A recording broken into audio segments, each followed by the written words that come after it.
अस्सलामुअलैकुम सामीन। 18 रमज़ानुल मुबारक और 29 मार्च है। ख़बर का उन्वान है कश्मीर के श्रीनगर में बड़ा हादसा, 10 लोगों की मौत। ख़बर तफसील से सुनिए।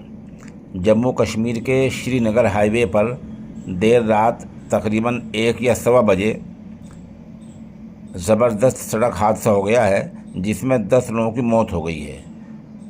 इत्तला मिलने के बाद पुलिस और एसडीआरएफ की टीम मौके पर पहुंच गई हैं और वहां बचाव काम जारी है।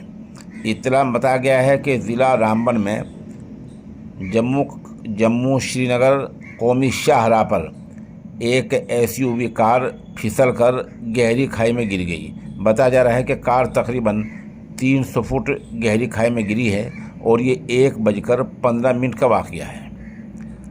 अफसरान ने बताया कि मरने वालों में अभी 2 की पहचान हो पाई है। इनमें जम्मू के अमगरेटा गांव के कार चलाने वाले 37 साल बलवान सिंह और बिहार के चंपारण के विपिन मुखिया शामिल हैं। अभी बाकी की पहचान का ऐलान पुलिस ने नहीं किया है।